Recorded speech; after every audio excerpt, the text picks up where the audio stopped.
the years, we have grown tired of shady and deceptive dealership tactics. So many of us walk away from newer used car buying experience feeling misled, taken advantage of, or like we received the short end of the stick. Not to mention the fact that if you're a woman, an elderly person, or a person of color, you are much more likely to be taken advantage of at a dealership and pay a higher price for a car. Which, let's face it, no matter how you slice it, that is completely unacceptable. Dealerships have evolved their business model to not only thrive off of taking advantage of customers, but to an extent, they rely on it in order to survive. Extended warranties, dock fees, tent, low jack and theft recovery services, ceramic coatings, wheel locks. These are all services and products that dealerships sell to the customer at an incredibly high marked up price, and in many cases, the customer simply don't need it. Dealerships have been taking advantage of customers for decades, and as a result, they have made billions of dollars.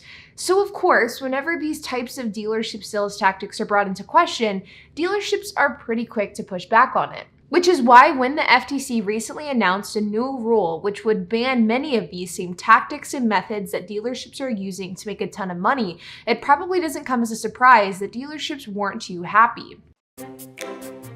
Buying a car. It's one of the biggest purchases you'll make, and it's a complex transaction, with loads of forms, disclosures, and paperwork required by the federal and state governments. But that complexity and all those forms you have to sign, new regulations would make the transaction even more complicated and confusing if bureaucrats in Washington have their way. As you guys know, this summer the FTC announced a ban that would eliminate junk fees, bait and switch sales tactics, and would require dealerships to be more transparent on pricing structure. And it's actually really fascinating whenever you look at how this rule will applicably be applied to the sales process. Under the FTC plan, every dealership must first tell the customer the cost of buying a vehicle for cash, without any physical aftermarket accessories or dealer add-on products. The consumer must decline this offer in writing before moving to the financing and dealer add-on stage of the transaction. The proposal also says that if the customer wants to arrange financing, the dealership must provide the total cost of financing for the vehicle in term, again without add-ons. If the borrower wants to buy dealer add-on products or accessories for a finance vehicle, he or she must decline the core finance vehicle price in writing as well. I think that this is absolutely amazing. Whenever you go to a dealership and you buy a car, more often than not, you are pitched a bunch of different dealer add-ons, but they never tell you the true price of those add-ons. For example, if a dealership is telling you that you could buy brand new wheels for your car that are much better than the stock wheels, they're never going to tell you that those are going to cost you $1,200 to add them to your car. Instead, they'll tell you, hey, you could add these wheels for $10 per month. Or if it's a theft recovery service that's going to cost you $500, they're not going to tell you that. They're going to tell you that you could add this type of service for $2 per month. Or an extended warranty that only costs $20 to $30 per month, but in reality, it costs hundreds of dollars. These are just examples, but by presenting these types of dealer add-ons to customers in the form of what they'll add to the monthly payment rather than what they'll add to the actual total price of the car, it is incredibly misleading and it allows for customers to bite off more than they can really chew. And it's a great way to be taken advantage of if you're somebody that isn't savvy with finance, doesn't buy a lot of cars, or if you're somebody who's buying a car for the very first time. Now, dealerships, lobbyist groups, and dealership representatives have shot back at this proposal, stating that it makes the car buying process more cumbersome and more of a hassle, and it adds more hurdles for both the car buyer and the car seller, and thus could result in even higher vehicle prices. And of course, I'm sure none of us are really surprised that this was their response. But as many of you know, there was an open comment period where people could provide their comments and feedback on this FTC ruling.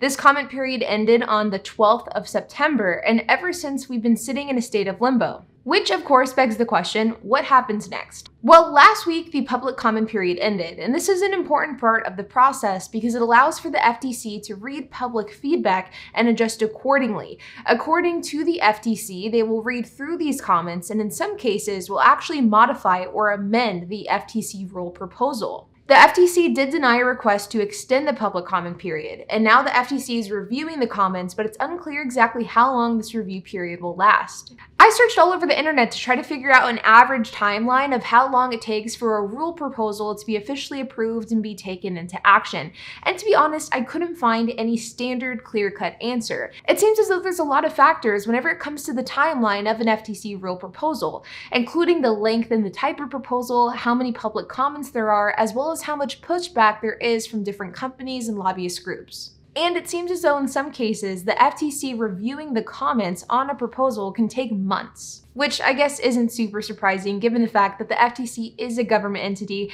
and nothing happens quickly with the government. Now, one question that I did get a lot on my previous FTC video was, how is the FTC applicably going to regulate this rule? How are they going to hold dealerships accountable, and what's going to happen to dealerships that don't follow the rule? And according to the FTC themselves, there's actually an entire division of the FTC that is dedicated to investigating, enforcing, and assisting in the prosecution of companies and people who ignore FTC rules. And when these people or companies are investigated, it can sometimes result in criminal charges, fines, and it used to be able to result in customers actually getting refunds. For example, this is an article from last week where the FTC actually returned $415,000 to Tate's Auto victims. According to the FTC statement, it says the FTC will send more than $415,000 to 3,508 consumers who financed a vehicle through one of 4 Tate's Auto dealerships in Arizona or New Mexico after January 1st, 2013.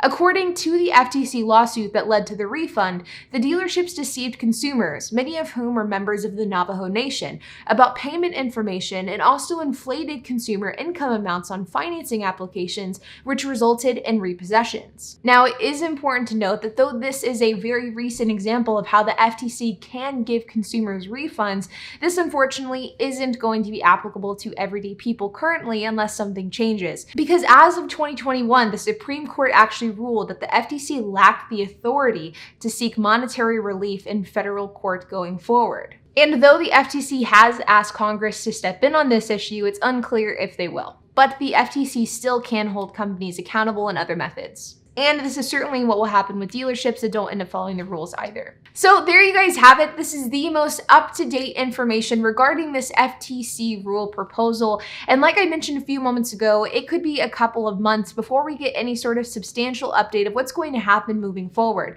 Now, I am, of course, not a government expert and I don't work for the FTC, but I would be surprised if this rule doesn't pass and doesn't move forward. It might look slightly different than it does today, but I definitely think that the FTC is long overdue in stepping in on this issue, and I think that they absolutely should, and they will be stepping in to regulate dealerships more than they have been in the past. So I am definitely looking forward to see what happens in the coming months, and I will be sure to make a video update once that information is released. But like always, you guys, if you have any questions, comments, if you have anything to add, I would love to hear it, so make sure to leave a comment down below. And while you guys are at it, make sure to hit the like button, hit that subscribe button, and hit that notification bell, and I will see you guys in the next video.